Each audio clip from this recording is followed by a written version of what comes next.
She was just a secretary. Curvy, quiet, invisible, exactly how they all wanted her. But the moment Hannah walked into that boardroom and accidentally spilled hot coffee on the most feared Korean mafia boss in Seoul, something cracked open inside him that no bullet, no betrayal, no empire had ever touched. He didn't flinch. He didn't rage. He simply looked at her, really looked, and the entire room stopped breathing. She should have run. Every survival instinct she owned screamed at her to apologize and disappear forever. Instead, she stood her ground, chin lifted, heart hammering, and something impossible ignited between them. Dangerous, magnetic, and completely irreversible. Welcome to Afrokorea TV. Please like, share, and subscribe. The building at Kong Tower was the kind of place that made people walk smaller. 42 floors of black glass and cold ambition rising from the heart of Gangnam, Seoul. It housed the legitimate face of the Kong Empire. Import logistics, private security consulting, real estate development, and below that polished surface, something far darker. Everyone who worked inside knew the rules. Keep your head down. Do your job. Do not look directly at Kang Min-ho. Hannah had been working on the 38th floor for exactly 6 weeks. She'd come to Seoul from Lagos with a business administration degree, a scholarship debt she hadn't finished paying, and the kind of stubborn optimism that makes people either legends or disasters. She'd gotten the secretarial position through an agency, been placed in the administrative pool, and spent those 6 weeks efficiently invisible, filing, drafting correspondence, coordinating boardroom logistics, and learning the internal rhythms of a company where silence was currency. She hadn't met Kang Min-ho yet. She'd only seen photographs. The photographs were not enough. The morning everything changed began with a catering mix-up. The executive floor coordinator, a nervous woman named Ms. Yoon, appeared at Hannah's desk at 7:48 in the morning with the expression of someone who had already aged 3 years before breakfast. The catering team for the 8 o'clock briefing called in sick, Ms. Yoon said. All of them. I need someone to handle the coffee service. You've been briefed on executive floor protocol? Hannah had read the manual. Yes. Good. Tray, cups, the French press he prefers, not the drip machine, never the drip machine, and you do not speak unless spoken to. You place the tray, you leave. That is all. Hannah nodded, already reaching for her blazer. Ms. Yoon grabbed her wrist. I mean it. You do not linger. You do not make eye contact. You do not exist in that room any longer than 30 seconds. Understood, Hannah said. She did not understand how thoroughly 30 seconds could destroy a life. The 42nd floor boardroom was cathedral quiet. Hannah pushed through the service entrance at 4 minutes to 8, tray balanced carefully in both hands, French press, for cups, a small dish of sugar cubes she had arranged herself because the tray had looked bare, and bare things made her anxious. The room was already occupied. 6 men seated along one side of a long obsidian table, all in dark suits, all with the particular stillness of people who had learned that movement attracted attention, and attention attracted consequences. And at the head of the table, Kang Min-ho. She registered him in pieces, the way you register something overwhelming, in fragments because the whole is too much at once. Black suit. No tie. The collar of his shirt open at the throat. Dark hair slightly longer than corporate convention allowed, swept back from a face that was structured like something carved from deliberate intention. Jaw sharp. Eyes darker than she expected, not cold, exactly, but still. Terrifyingly still. He was reading something, a document spread flat on the table before him, and he hadn't looked up. Hannah crossed to the serving station at the side of the room. Placed the tray. Began pouring. The room was so quiet, she could hear the coffee hitting the inside of the cup.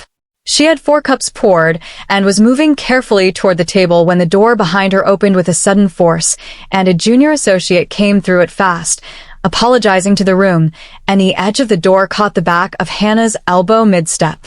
The tray tilted. She had exactly 1 second to make a decision, drop the tray entirely or try to correct, and her body chose wrong. She corrected, overcompensated, and the cup she was carrying tipped forward, and its contents, dark, freshly pressed, still steaming, landed directly on the white document spread before Kang Min-ho. And on his hand, The room detonated into silence, so absolute it had texture. Hannah stood frozen, the empty cup still in her grip, watching the coffee bleed across the document. Watching it reach the edge and drip off the table.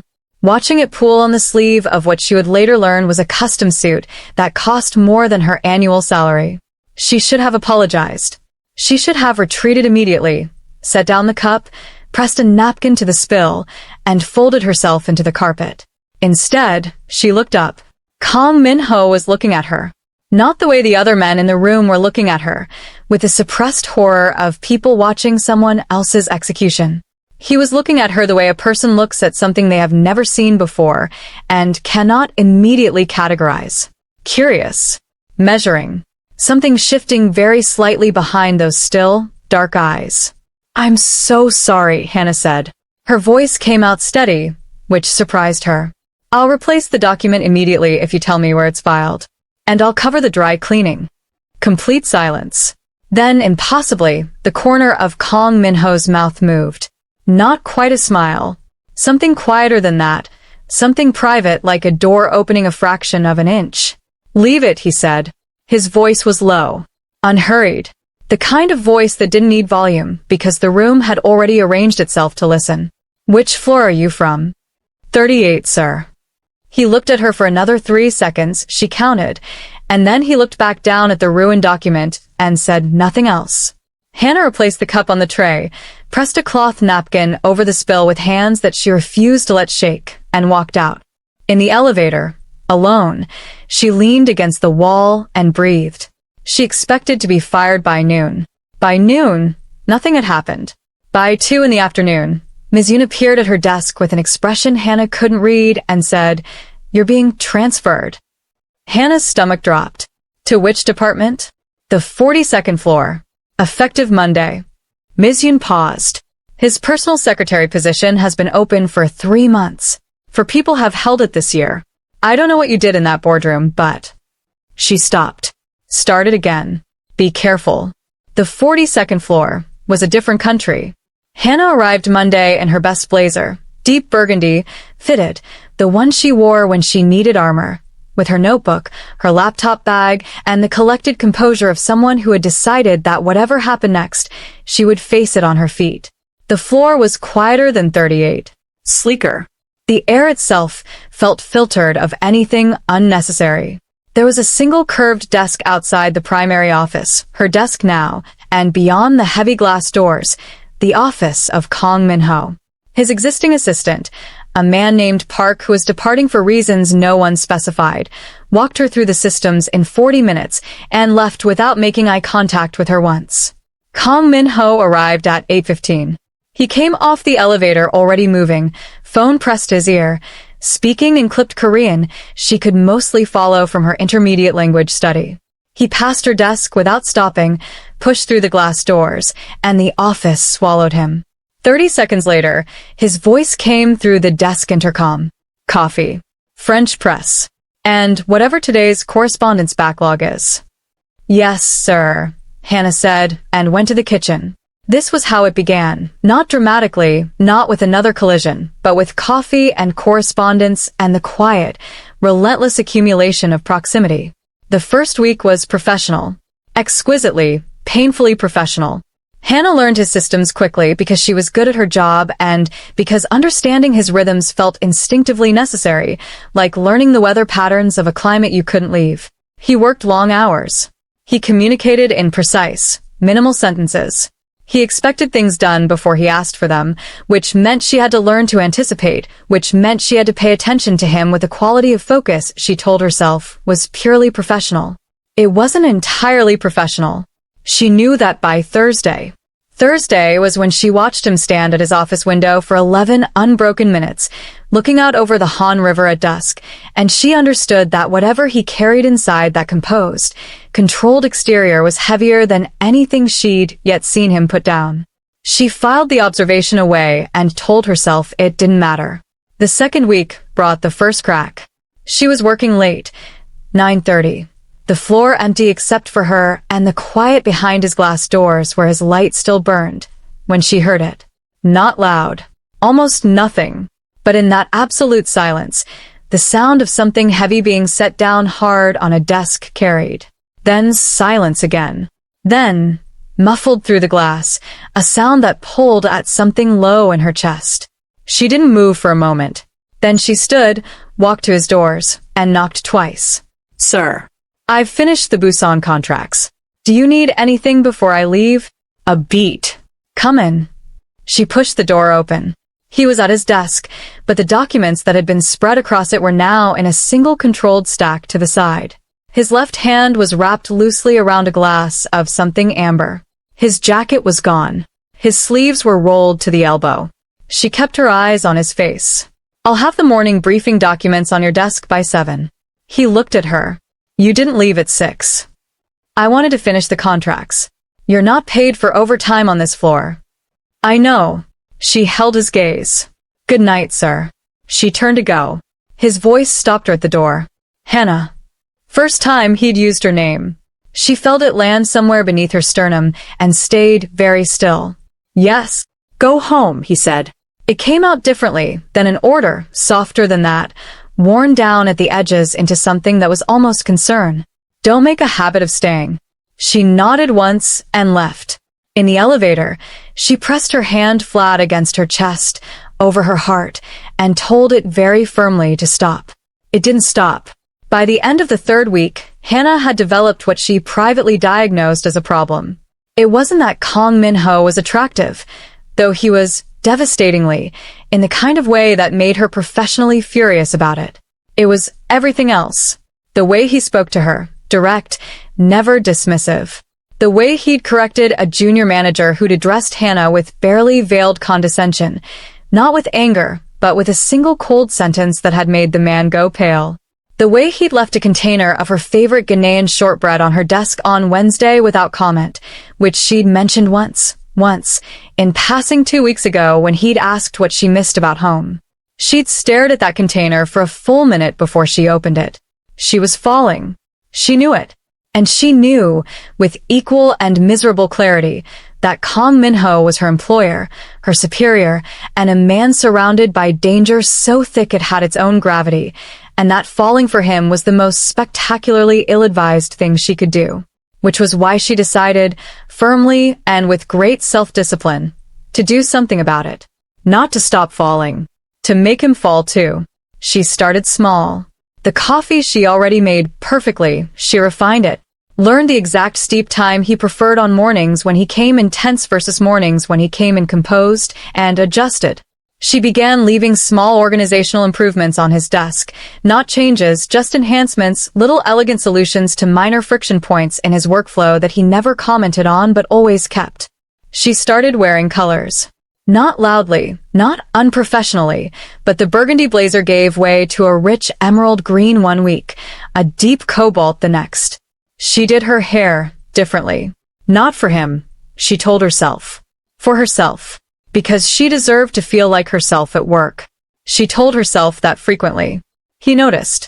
She could tell he noticed because his eyes would move to her when she arrived in the mornings, just briefly, just a sweep, controlled and quick, before he looked away. But it was there. It was there every single morning, and she cataloged every instance with the careful precision of someone building a case. The 4th week brought complications in the form of Lee Sung-jae. Lee Sung-jae was 31, a senior associate on the 39th floor, handsome in an easy, uncomplicated way, and apparently possessed of zero self-preservation instinct.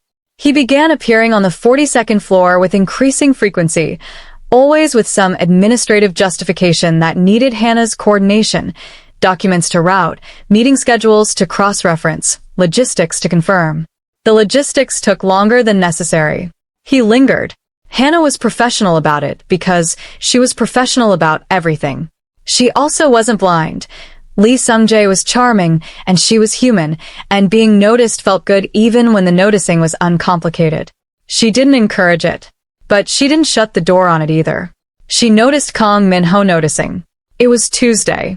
Lee Sung-jae was at her desk for the 3rd time that week, laughing about something she'd said, leaning on the partition with his arms crossed, and she glanced up at the glass doors and found Kang Min-ho standing on the other side of them. He wasn't looking at Sung-jae. He was looking at her. His face was perfectly still. No expression she could name. But his hand, resting against the doorframe, had tightened. She could see it from across the room. The knuckles, the controlled, deliberate stillness of a man who was not as still as he was pretending.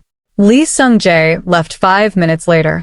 Kang Min-ho came out of his office 2 minutes after that, crossed to her desk, set down a document, and said, "The Incheon brief needs reformatting. Today." Then he went back inside. The brief hadn't needed reformatting. She'd formatted it perfectly. She bit down on a smile that had no business being there and opened the document. The following Friday brought the first dinner. She hadn't planned it. She'd been working late again. He'd stopped fighting her on that. When his office door opened and he stood in the frame and said, "Have you eaten?" She looked up. "No. I was going to stop somewhere on the way home." "I'm ordering from Mingles," he said. That was all. He went back to his desk. The food arrived at 8:15, 2 portions of everything, plated, delivered to the small table by the office window. He sat across from her. They ate in the kind of silence that wasn't uncomfortable, that had graduated, somehow, past uncomfortable into something warmer and more dangerous. Halfway through, she said, "Can I ask you something?" He looked at her. "You're going to regardless." What was in the document I ruined that morning? The first morning. The coffee. He was quiet for a moment. Something passed across his face. Not quite amusement. Not quite pain. "A contract," he said, "that I'd been trying to get out of for 6 months. She waited. "Spilling the coffee on it," he said, "meant we had to draft it again. From the beginning. It bought me another week." He picked up his chopsticks again. "You did me a favor." She stared at him. "You're saying the universe used me to save your contract negotiation." "I'm saying you have extraordinary timing." His voice was dry, but his eyes, when he glanced up at her, held something warmer than dry humor. Something that made her chest pull tight in a way she was growing both familiar and terrified with. She laughed, genuinely, helplessly, and the sound of it made him stop eating and look at her with an expression she didn't have a name for yet. She filed it. She was building a very extensive file. The danger arrived in the 5th week without warning, the way it always does.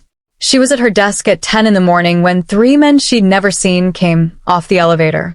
They were wrong in an immediate, instinctive way, too still, too deliberate, dressed correctly, but with the kind of underlying readiness that doesn't belong in office buildings. She rose from her desk before she'd consciously decided to. "This floor is restricted. Do you have a scheduled appointment?" The one in front smiled. "We're here to see Kang Min-ho.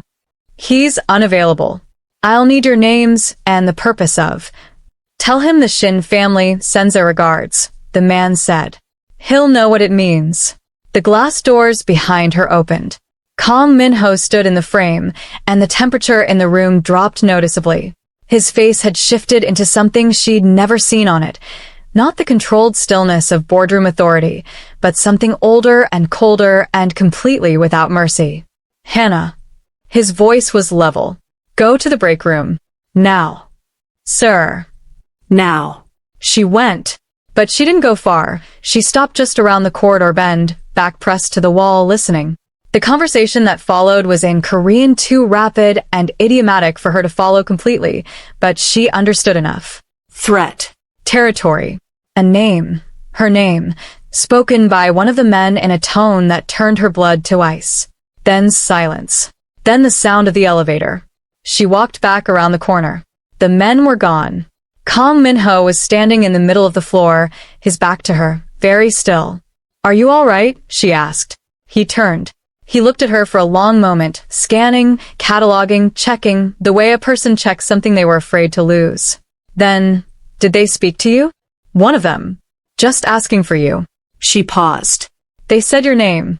And then one of them said mine." Something moved through his face, fast, dark like weather.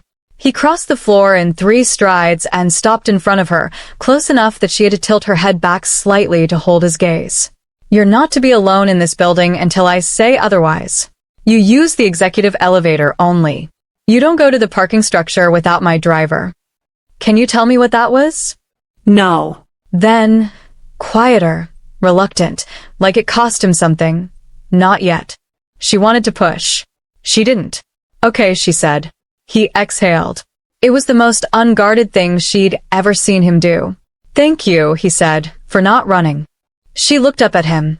The closeness of him, the concern that was trying very hard to look like authority and failing, and said, I don't run. The corner of his mouth moved. That fraction of an inch. She was going to destroy herself over that fraction of an inch. She started researching the Shin family that evening on her personal laptop, at home, with the door locked. What she found made her sit very still for a long time. The Shin organization was one of 3 major criminal enterprises operating in the broader Seoul underworld, older than the Kong network, more territorial, less disciplined. There had been a period of violent conflict between them 5 years prior. 7 deaths. An armistice that held, uneasily, on the condition of maintained boundaries. What the armistice did not account for, according to the encrypted forum she'd found through 3 layers of careful searching, was the Shin heir's very recent, very public declaration that the armistice was over. Hannah closed the laptop. Sat in the dark. She thought about Kong Min-ho standing in front of her, 3 feet of charged air between them, telling her not to be alone. She thought about the way he'd scanned her, checking, afraid to lose, and she understood, clearly, and without sentimentality, that she was in a complicated situation that had just become actively dangerous. She also understood, with equal clarity, that she wasn't going to leave. She opened her notebook and wrote, He is afraid for me. People are only afraid of losing things they've already decided to keep. Then she closed the notebook and went to bed and lay awake for 2 hours. The following week, she escalated. Not recklessly. Carefully. She had always been strategic. It was the thing people underestimated about her, seeing the warmth and missing the architecture beneath it. She began looking for the cracks in his composure. Not to exploit them, to occupy them. To make herself the thing he reached for when the cracks appeared. She brought him lunch on Wednesday without being asked, not office delivery. She'd made it herself that morning. Jollof rice with grilled chicken, packed in a proper container. She set it on his desk and said, You skipped breakfast. I heard your stomach during the 10 o'clock call. He stared at the container, then at her. You don't have to eat it, she said. I'll eat it. He opened the container and the smell hit the room, and something in his face softened in a way she was beginning to recognize. The way he softened when something caught him off guard in a direction he hadn't prepared for. You made this. My mother's recipe.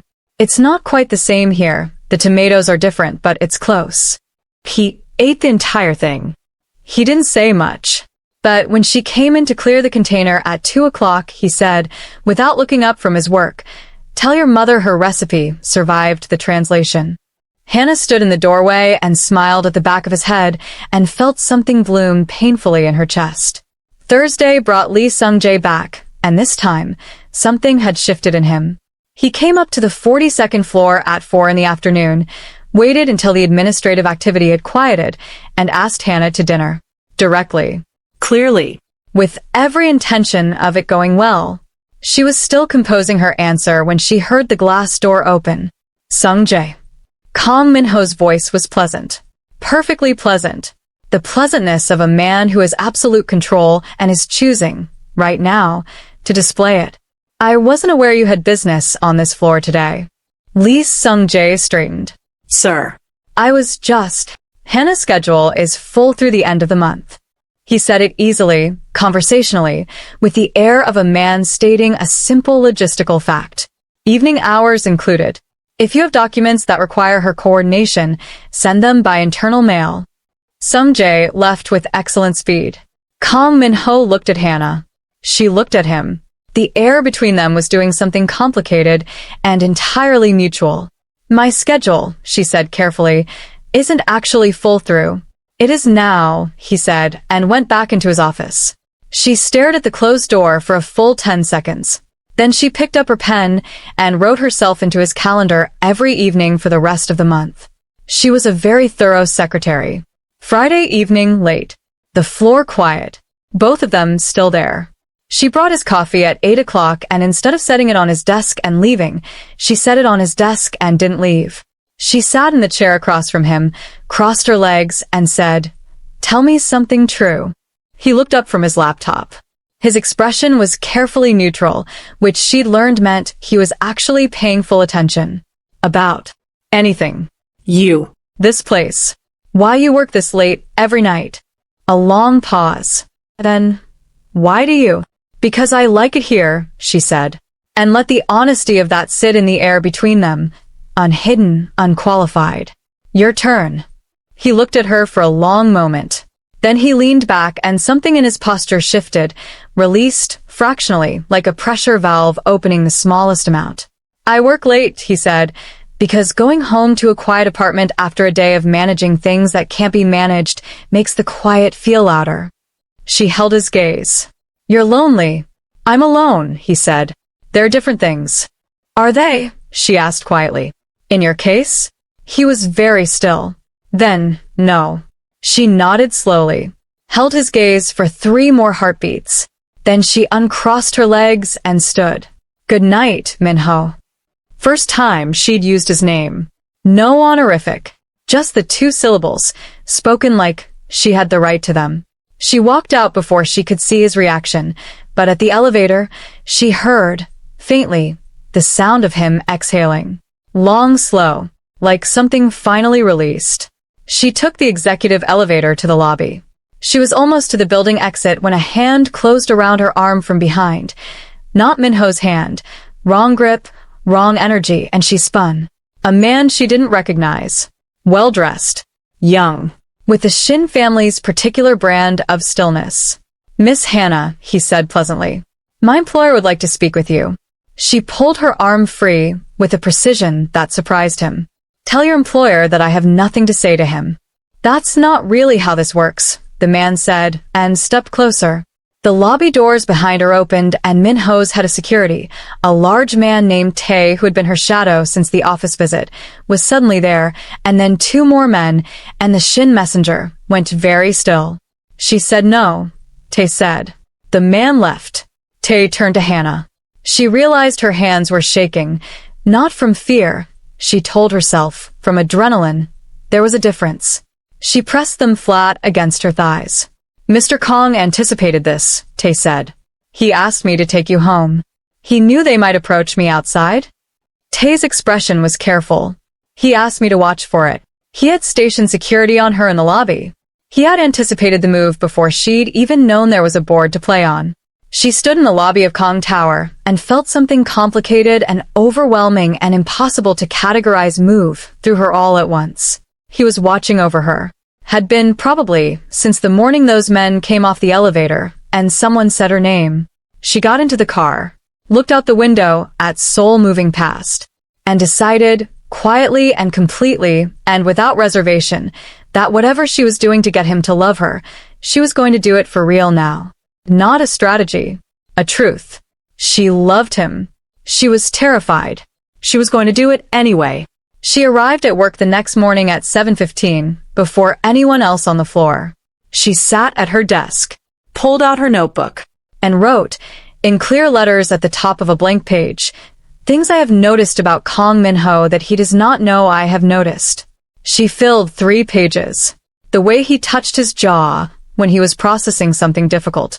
The way he stood at the window after hard calls, and how his shoulders carried the difference between tension and grief.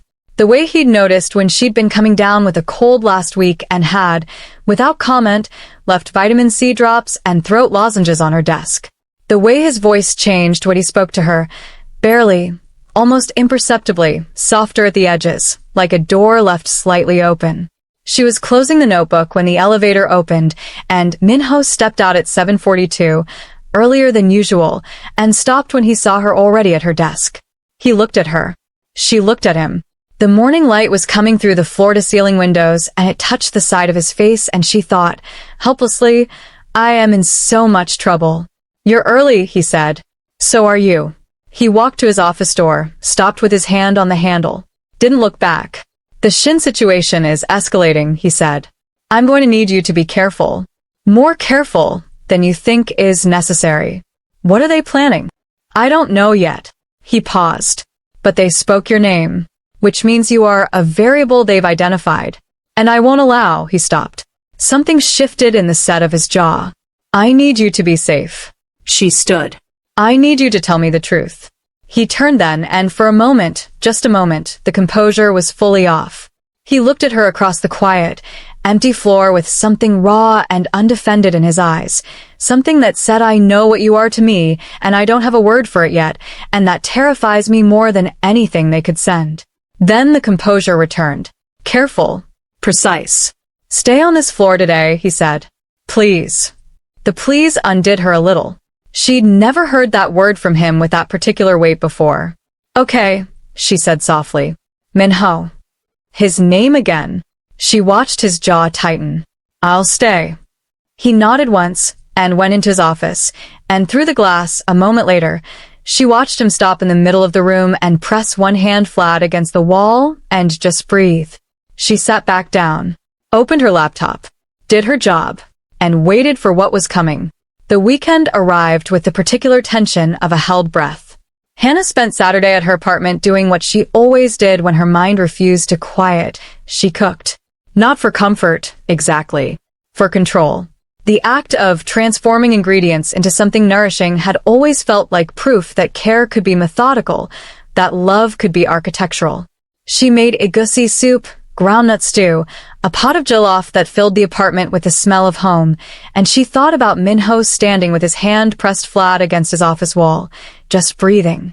She packaged some into containers, told herself it was practical. Sunday morning, she received a message from an unknown number. He watches the window on the eastern side of the building at 11 p.m. every night, in case you wanted to know what he does when the floor is empty. No name. No context. She stared at the message for a long time. Then she typed back, "Who is this?" The reply came in 30 seconds. Someone who has worked for him for 8 years and has never seen him eat lunch until 3 weeks ago. She understood. She set the phone down and looked at the containers of food on her counter and stopped pretending she was doing this for practical reasons. Monday came in with rain and bad news simultaneously. She arrived to find Minho already in his office, jacket on, phone to his ear, the particular set to his shoulders that meant something had happened. She made coffee without being asked, set it on his desk, and retreated to her own station. At 9:15, he came out. Clear my afternoon. Already done, she said. She'd seen the morning news. The Shin Network had made a visible, public move.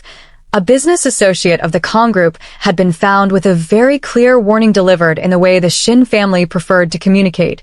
Physical, unmistakable, and undeniable. He stopped. Looked at her. You saw. I monitor the news feeds every morning. It's in the briefing packet I left on your desk. She met his gaze steadily. How bad is it? He came to stand at the edge of her desk, close enough that she could read the exhaustion he was carrying beneath the controlled surface.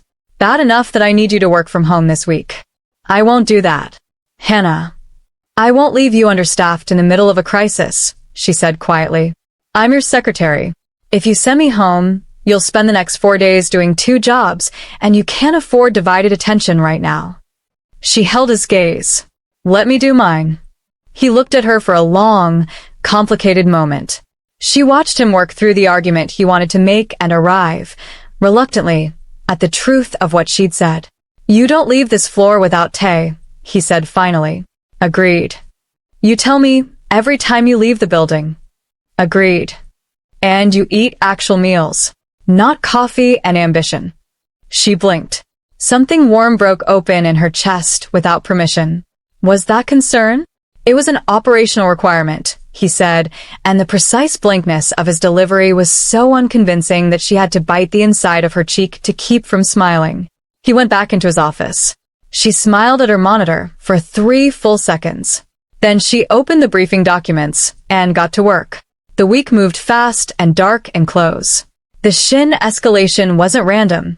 It was calculated, designed to force Minho into reactive positioning, to scatter his attention. She could see the strategy from the outside with the clarity of someone who was not inside it. Create noise on multiple fronts simultaneously, so he couldn't focus on any one of them long enough to neutralize the threat. She began tracking the incidents on a private document, incidents, timings, patterns, and by Wednesday afternoon, she had found something. She knocked on his office door at 4. Come. She went in, crossed his desk, and set her laptop in front of him, open to the document. Look at the timing, she said, standing beside him, pointing to the column she'd color-coded. Every incident happens between 9 and 11 in the morning. Not randomly, always when your security rotation changes. Someone inside your organization is feeding them the schedule. He was very still.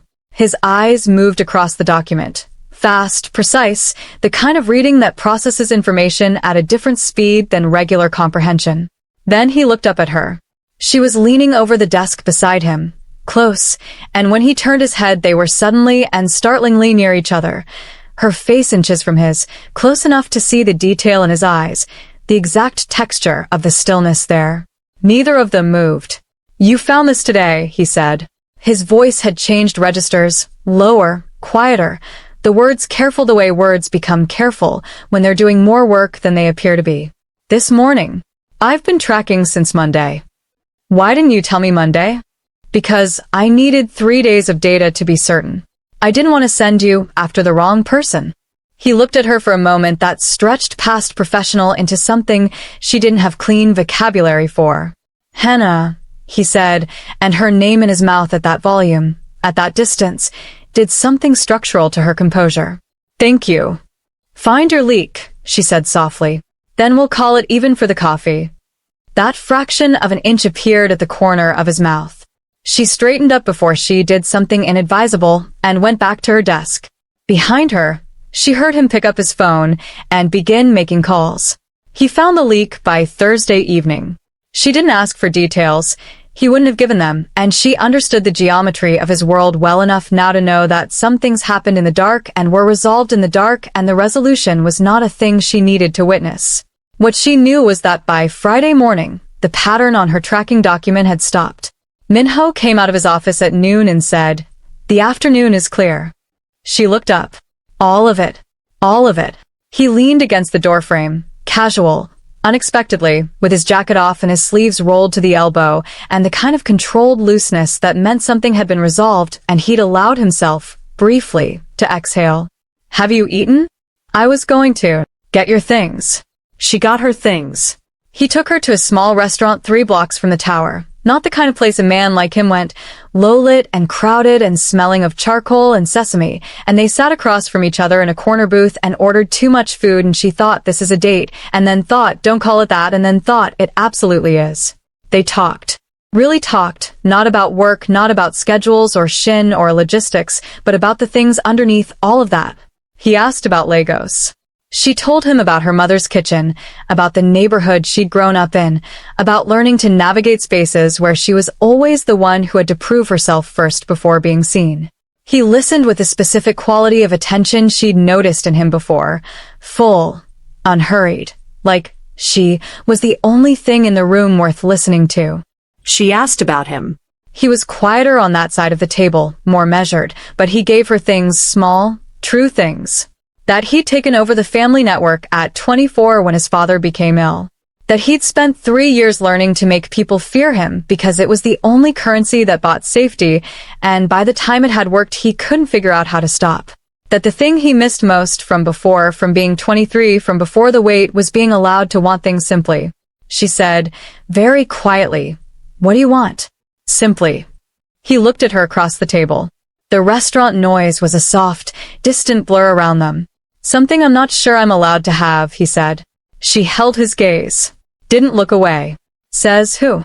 He didn't answer.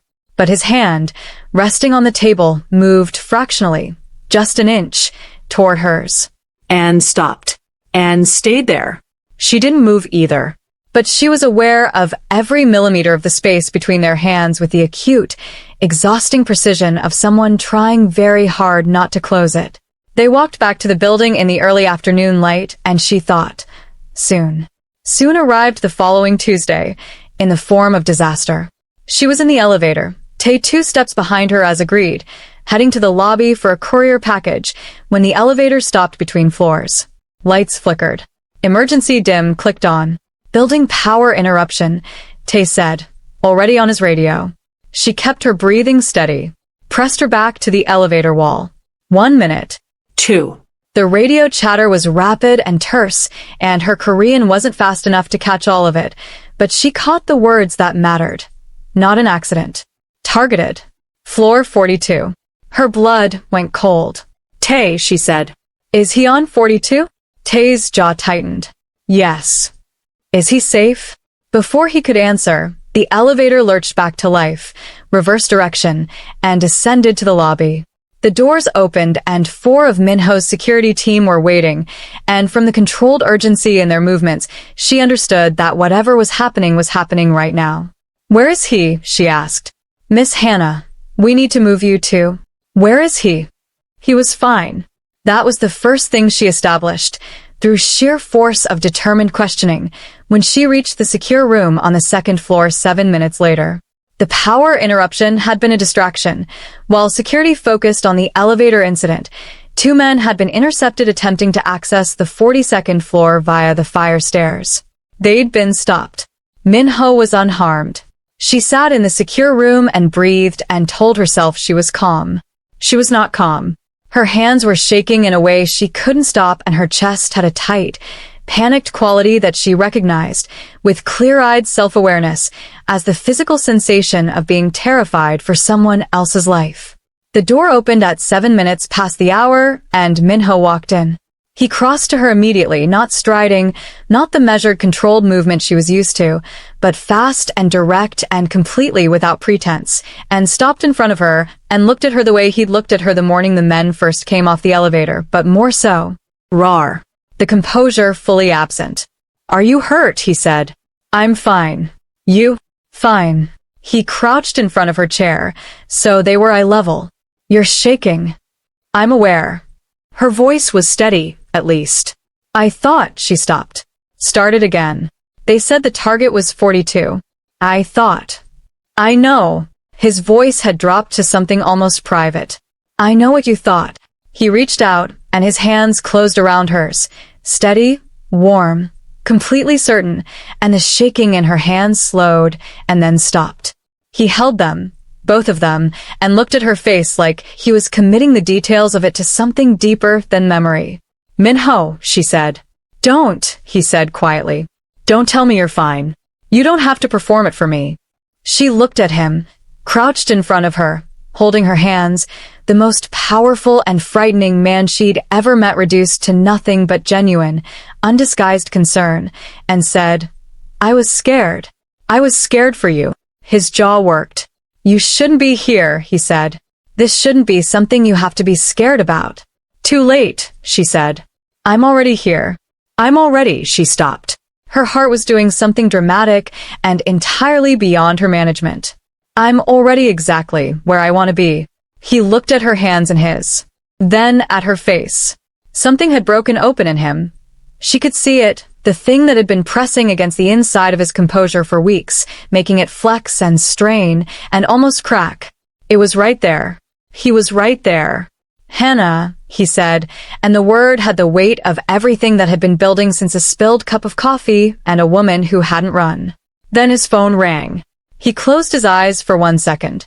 Then he stood, released her hands with something that looked like physical difficulty, and answered it. She watched his face close back up, not all the way, not like before, but enough. The emergency required him. She understood. She stood, smoothed her blazer, and waited. She was very good at waiting. She had learned, working beside him, that patience wasn't passive. It was a form of certainty. You only waited for the things you were sure of. She was sure of this. The next 3 days were strange and charged and full of small deliberate things. He appeared at her desk in the morning and stayed a few minutes longer than necessary, drinking his coffee and reading documents he could have read at his own desk, and she said nothing about it, and neither did he. He started telling her things, operational things, strategic things, the kind of information that required trust, in a way that felt less like briefing and more like sharing.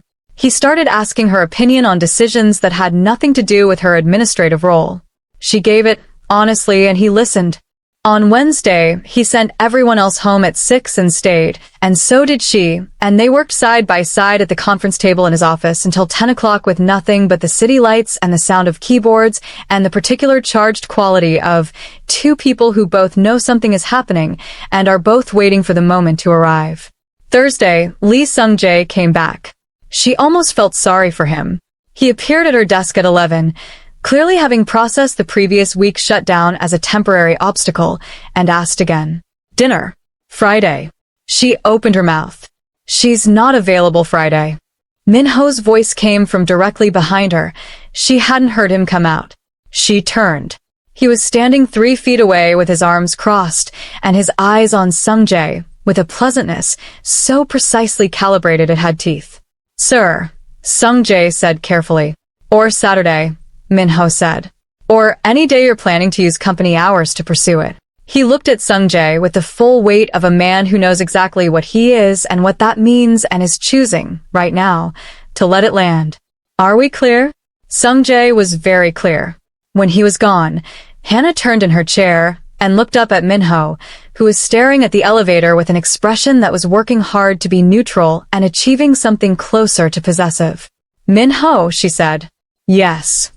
What are you doing? He looked at her. The neutrality fracticked. I'm making myself clear, he said. I thought that was obvious. It is, she said. I just wanted to hear you say it. He looked at her for a long moment, jaw tight, something burning quietly in his eyes. Then he turned and went back into his office. She spun back to her monitor and pressed her fingers to her lips and closed her eyes and breathed. He is not going to make it easy, she thought. So I will. Friday evening, she stayed. At 8 o'clock, she gathered the food she'd brought. Another container, different this time, bitterleaf soup and rice, her grandmother's recipe, the one she'd never made for anyone outside family before, and she knocked on his office door and walked in and set it on the table by the window. Sit down, she said. He looked at the food. At her. Hannah. Sit down, Minho. He sat. She sat across from him. She opened the containers, and the smell filled the room, and she watched his face do that thing. The softening, the surprise, the door opening wider this time than it had before. They ate in silence for a while. Good silence.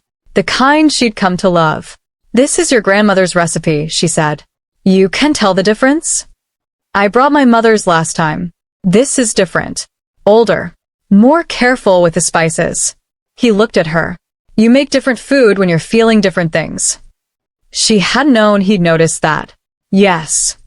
What are you feeling tonight? She set down her fork, looked at him steadily across the table, across the food she'd made with her hands specifically for him, in this office where she'd spent 5 weeks learning the architecture of him, in this city she'd come to because she was stubborn and ambitious and had no idea she was going to end up here, like this, completely certain. I'm feeling honest, she said. He was very still. I love you, she said. Clearly. Directly. Without the hedging or the strategy or the careful maneuvering, just the true thing, laid down on the table between them like the most important document she'd ever filed. I know the timing is complicated and the situation is dangerous, and I know you have about 6 reasons to tell me this is impossible. But I've been paying attention to you for 5 weeks, and I think you already know how I feel, and I think you feel it too, and I'd rather say it out loud and be wrong than spend another week pretending I'm not saying it with everything else. The silence that followed was the loudest thing she'd ever sat inside. Minho set down his chopsticks. He looked at her for a long time.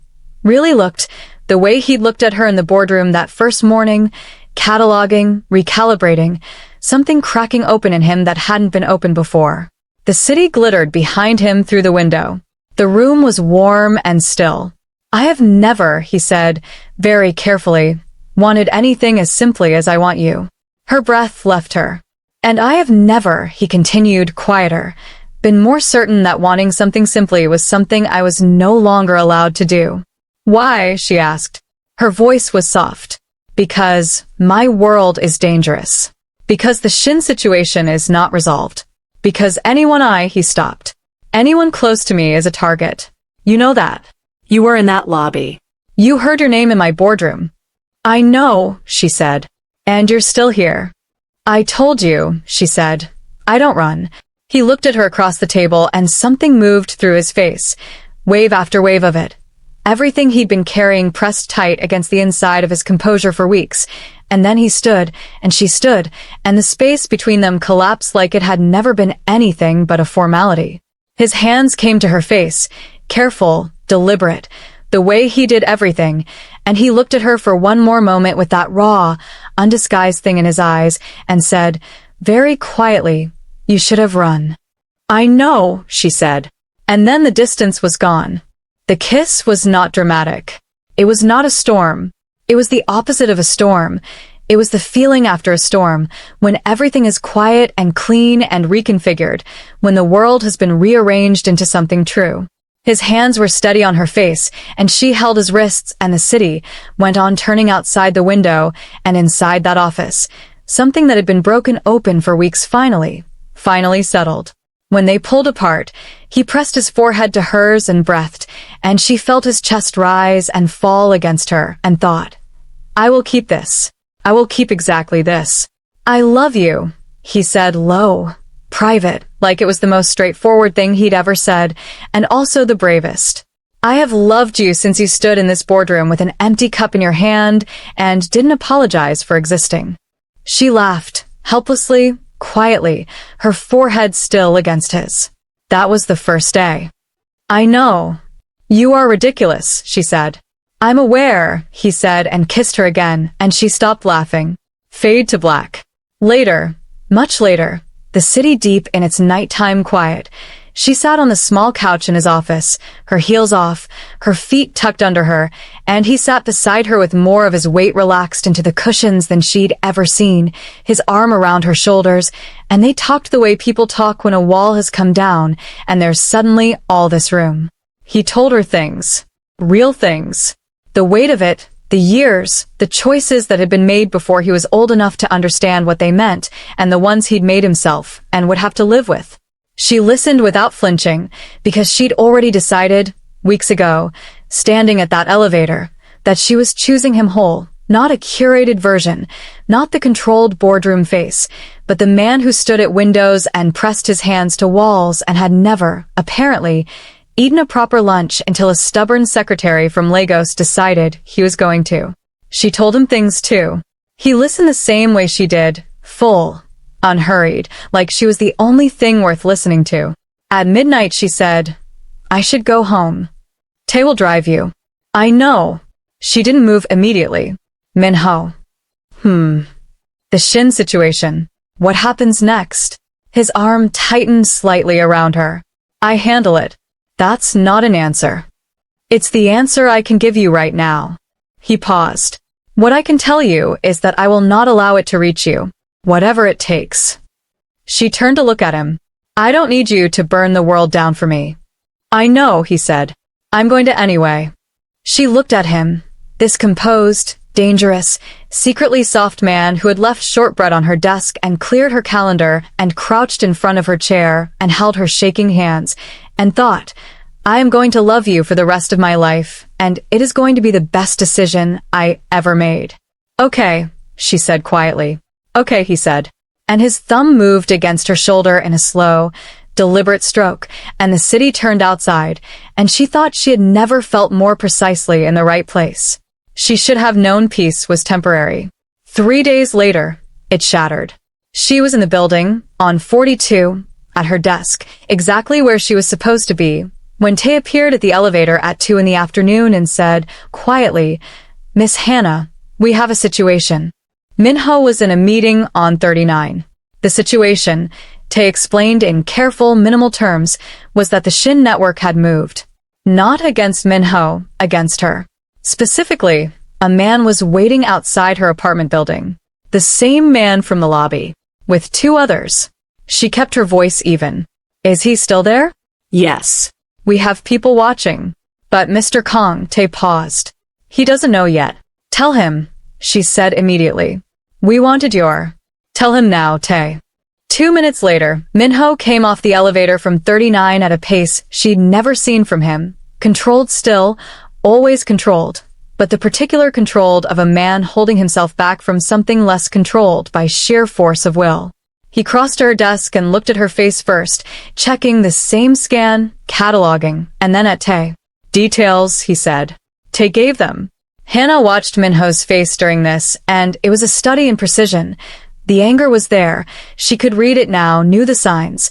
The jaw, the stillness of his hands that meant they wanted to be doing something else, the particular quality of his eyes. But it was controlled, directed. Move her to the secure floor, he said to Tae. Then, to Hannah, you'll stay here tonight. Minho. Hannah. His voice was quiet and completely immovable. Please. She heard the please. She nodded. He touched her face, brief, private, just the backs of his fingers against her cheek, there and gone, and then turned to Tae and began giving orders in the tone of a man whose capacity for restraint had found its limit. What followed happened quickly. By evening, Minho had moved on the Shin network with a kind of decisive, comprehensive response that left no ambiguity about his intentions or his capabilities. She wasn't there for it. She was on the secure floor, with Tae and 2 others, and she stayed and waited and didn't pretend she wasn't frightened. She was frightened. She was also not going anywhere. At 11:30, the door opened and Minho walked in. She stood. He looked different. Not unharmed. There was a cut across his jaw she needed to deal with, but present, grounded, resolved. He crossed the room and she met him halfway, and he pulled her in without preamble, both arms around her, and held on. She held back, her face pressed to his shoulder, his chin in her hair. It's done, he said. The Shin situation? Neutralized. Their network in Seoul has been dismantled. A pause. They won't approach you again. She exhaled, long, slow, all the held breath of 3 days releasing at once. Are you all right? I'm here, he said. That's all I care about right now. She pulled back and looked at his jaw. Sit down. I'll get the kit. Hannah. Sit down, Minho. She pointed at the chair. He sat. The ferocity of a man who had just methodically dismantled a criminal network submitted, without apparent conflict, to her pointing at a chair, and she thought, this is power too. This is the other kind. She cleaned the cut with careful hands, and he watched her face while she worked. She could feel his eyes, steady and warm, tracking every movement. When she pressed the bandage down, his hand came up and covered hers. Gentle. Certain. I want you safe, he said. Always. Not just tonight. She looked at him. What does that mean? It means I want you where I can see you. A pause. Where I can ensure you're protected. Properly. Are you asking me to move in with you? She asked, because she was direct and always had been. Something flickered in his eyes. Something that was almost amusement. Almost relief. Almost every soft thing he'd spent years learning to suppress. I'm asking you to let me love you, he said. Properly. Without the professional distance. Without pretending I don't watch for your arrival every morning or count how many times you've used my name. He turned her hand over in his and held it. I'm asking you to stay. She looked at him. This man, this impossible, dangerous, soft-hearted, insufferable, extraordinary man, and said, I've been staying since the first day. He brought her hand to his lips, kissed her knuckles, slow and deliberate. Stay permanently, he said against them. Yes, she said, without hesitation, without strategy, just the true and simple thing. 3 months later, the announcement appeared in the internal company communications, simply, directly, in Minho's exact style. Ms. Hannah has been promoted to Director of Executive Operations, effective immediately. The floor responded the way floors respond to decisions made by men who don't explain themselves, with acceptance, with the understanding that this was not a thing that was up for discussion. Hannah received 14 congratulatory messages. She replied to each one. Lee Sung-jae said, simply, congratulations. I knew it first. She laughed for a full 30 seconds. The proposal happened 3 months after that, privately, as she'd known it would. He was not a man for grand public gestures. He was a man for private, precise, irrefutable ones. He did it in the office at dusk, with the city burning gold behind the windows, a ring that was simple and exactly right, and a speech that was short and true and completely without flourish. "I have been many things," he said. "I intend to spend the rest of my life being yours." She said yes before he finished the sentence. Their wedding was small, intimate, a Thursday, because she'd once written his name into her calendar on a Thursday, and he'd kept it. She walked to him in ivory and gold, and he stood at the end of that aisle and looked at her the way he'd looked at her across a ruined document in a boardroom, the very first day, with the particular expression of a man seeing something he hadn't prepared for and recalibrating everything. She reached him. He took her hands. The officiator spoke. When it was done and he kissed her, the room, small, quiet, holding the people who mattered, erupted gently, warmly, like a fire catching in a good fireplace, and she pressed her forehead to his shoulder and thought, worth every cup of spilled coffee in the world. 6 months after the wedding, she stood in the bathroom of their apartment, his apartment, their apartment. She was still recalibrating that. At 6:30 in the morning, holding a small white stick, and stared at it for a very long time. Then she walked out. He was at the kitchen counter, already up, already making coffee. The French press, always the French press. And he looked up when she appeared in the doorway. Read her face immediately, the way he read everything about her now, fluently, automatically, like a language he'd committed to learning and couldn't stop speaking. "Hannah," he said. She held up the test. He set down the coffee, came around the counter, took the test from her hand and looked at it, and then looked at her, and the expression on his face was the most undefended thing she had ever seen. Not the fraction of an inch, not the controlled flicker, but fully open, fully present, the door off its hinges entirely. "Yes," he said. His voice was different, quieter. Something had shifted underneath it. "Yes," she said. He pulled her in, both arms, his face in her hair. She could feel his heart, fast, real, human beneath all the composure, and she held on and thought, this is it. This is what was impossible and became inevitable. This is what happens when you don't run. "I love you," he said into her hair. "I know," she said. "I've known since Thursday." His shoulders shook. She felt it against her. The laugh, genuine, helpless, the one she'd first heard in a restaurant booth over too much food and fallen more deeply for. The rarest thing he owned, freely given. Outside, Soul was waking up. Inside, the coffee cooled, and neither of them moved for a long time.